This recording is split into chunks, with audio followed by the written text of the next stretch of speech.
Dia bom hoje, hein? Diga sempre para você, hoje é um bom dia. Sabe por quê? Porque Deus está presente na sua vida todos os dias. Não amanheça o dia tristinho, cabisbaixo, pensando só nos problemas. Não permita que os seus olhos não vejam além das nuvens, não vejam além das lágrimas. Olhe para o alto, de onde virá o teu socorro, porque vem de Deus. Nessa mensagem de hoje eu quero falar a respeito dos propósitos de Deus. Muitas vezes nós pensamos da seguinte maneira: alguém está no mundo das drogas e alguém ora por essa pessoa e não vê nada acontecer. E de repente se esvai as esperanças de que Deus pudesse libertar essa pessoa. O que nós precisamos entender é que o agir de Deus não é no nosso tempo, e sim no tempo de Deus, porque Ele é soberano sobre todas as coisas. Deus não vai agir na minha vontade, mas Deus vai atender a minha vontade no tempo dEle. Deus faz tudo aquilo que lhe apraz, quer dizer, tudo que lhe dá prazer. Há prazer em Deus em libertar um drogado? Há prazer em Deus em restituir aquilo que nós perdemos?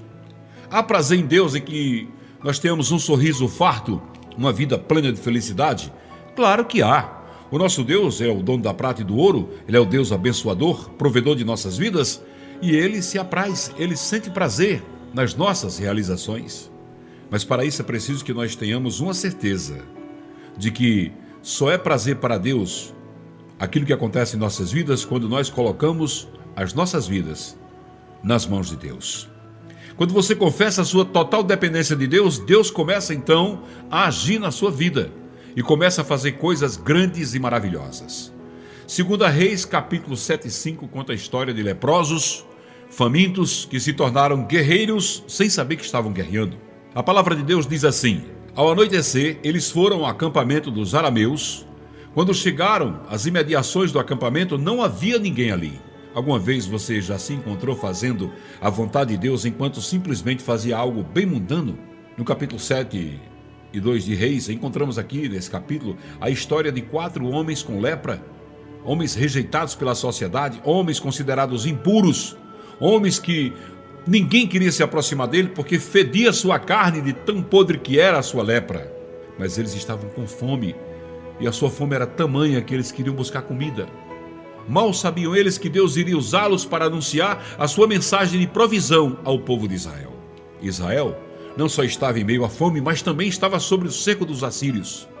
Quando estes 4 homens leprosos se sentaram na entrada do portão da cidade, decidiram que as coisas não poderiam ficar pior. Eles estavam famintos, iriam morrer de fome. Então eles devem ter pensado: olha, se vamos morrer de fome, vamos tentar morrer, vamos tentar pelo menos pegar algum alimento, e se tivermos que morrer, vamos morrer tentando sobreviver. Então planejaram ir até o acampamento dos sírios, na esperança de obter algumas sobras de comida. Mas quando chegaram, descobriram que os sírios tinham fugido e deixado comida por todo lado. Havia muita abundância ali. Grande foi a surpresa daqueles 4 leprosos. Os sírios fugiram porque ouviram o som de um exército se aproximando. Pensaram que os israelitas tinham unido forças com seus aliados para expulsá-los do acampamento. Deus, de maneira sobrenatural, expulsou os sírios com esse som. Mas Ele também, de maneira natural, levou os 4 homens para o campo. A fome os impeliu a ir ali. Algo tão simples como a necessidade de matar a fome. Meus irmãos, a vontade de Deus nem sempre é fácil nós compreendermos. Mas muitas vezes, enquanto estamos à procura de visões, anjos, vozes, à procura de um profeta que nos diga alguma coisa, Deus está dizendo: quer saber? Tem uma oportunidade para você agora mesmo. Basta apenas você prestar atenção, ouvir a minha voz. Gálatas 3:11 nos lembra: o justo viverá pela fé. Deus vai levar você tanto ao sobrenatural quanto ao natural. Mas na maioria das vezes, a vida cristã é uma vida de fé, na qual você estuda a palavra de Deus, ora por direção para a sua vida, aplica seus princípios e então sai para fazer o que é certo. Na verdade, Deus tem sua maneira de agir e muitas vezes estamos fazendo o que é errado e Deus está fazendo dar certo. Muitas vezes esse filho que você vê agora nas drogas, essa filha que você vê na prostituição, esse marido que está na cachaçada, na bebedeira, que passa noites fora de casa gastando dinheiro que ganhou, que deveria ser destinado à alimentação da família, este homem um dia será tocado por Jesus e vai mudar completamente o seu modo de viver. E essa coragem que ele tem de passar a noite nas ruas, ele vai ter coragem de passar a noite pregando, até dentro dos cemitérios, como acontece muitas vezes. Quantas vezes pessoas rejeitadas pela sociedade, que vivem nas cracolândias da vida, como é o exemplo desses 4 leprosos de 2 Reis, Quantas vezes pessoas deixadas de lado? Quantas vezes pedimos para as pessoas sair de perto de nós porque não aguentamos a sua fedentina? E essas pessoas, um dia salvas por Jesus Cristo, compreenderão o que sentem essas pessoas rejeitadas pela sociedade. Um dia eu fiz uma pergunta para mim mesmo, dizendo: Senhor, por que o Senhor permitiu que eu me afastasse do Evangelho e ficasse tanto tempo fora?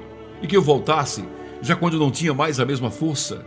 E o Senhor bradou no meu coração: permiti que você andasse por caminhos tortuosos, que você cometesse pecados dos mais diversos, para quando você olhar para seu irmão, se olhar primeiro no espelho da sua vida, no retrovisor do seu viver, e ver que você pecou muito mais do que qualquer um deles.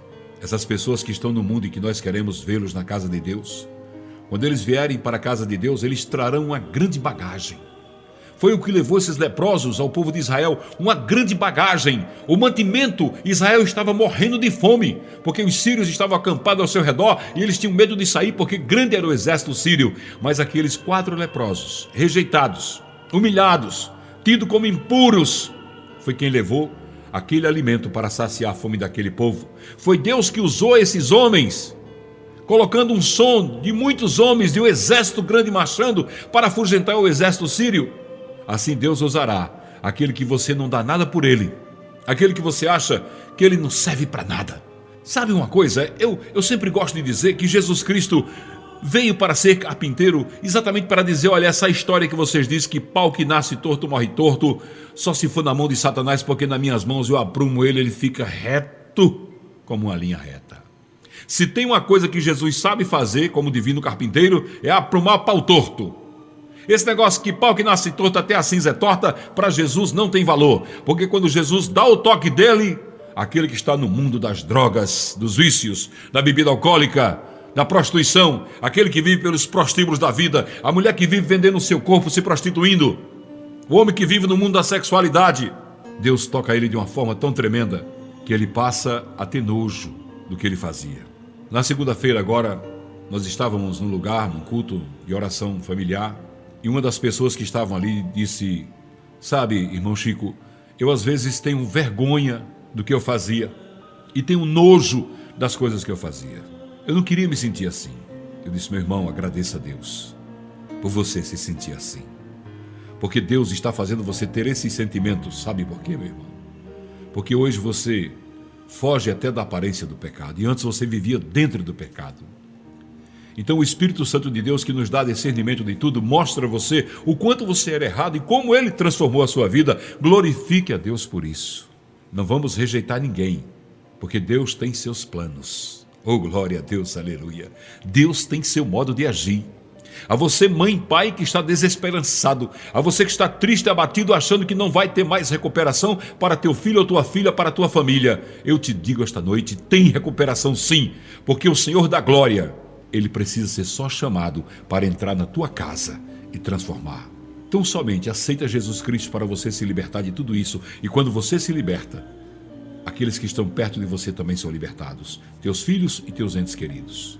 Abraão abençoou Ló de uma maneira extraordinária, que foi preciso dividir os rebanhos. Mas porque Ló estava com Abraão, Ló estava com alguém abençoado. Quando Ló saiu de perto de Abraão, ele perdeu tudo quando Sodoma e Gomorra foi destruído. Porque ele saiu de perto da bênção.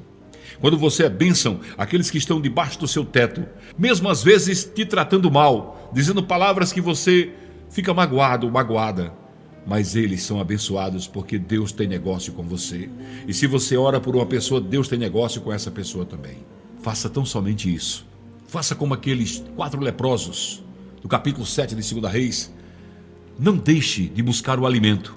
O alimento aqui representa a palavra de Deus. Não deixe de buscar o alimento, porque você vai trazer muita abundância para a sua casa. Não deixe de buscar a palavra de Deus, não deixe de buscar Jesus, porque Ele é o pão da vida, Ele é o alimento que sacia toda a fome, Ele é o alimento que traz paz para o seu lar. Fica com essa mensagem no teu coração, busca o alimento, não veja os teus pecados, não diga eu vou mudar para poder procurar Jesus, não, quem te liberta é Jesus e o Espírito Santo de Deus, aleluia. Vá do jeito que você está. Aqueles leprosos foram do jeito que eles estavam, seus corpos mutilados pela lepra, seus rostos deformados pela lepra, mas eles estavam famintos. Sinta a fome da presença de Deus e do seu Santo Espírito, sinta a fome da presença de Jesus Cristo na sua vida e vá em busca desse pão, pão da vida, o pão descido do céu. E você trará abundância para a sua casa, como esses 4 leprosos trouxeram muita abundância para o povo de Israel. Que essa palavra toque o seu coração. Que Deus mova céus e terra para te abençoar. Que Deus seja presente na sua vida.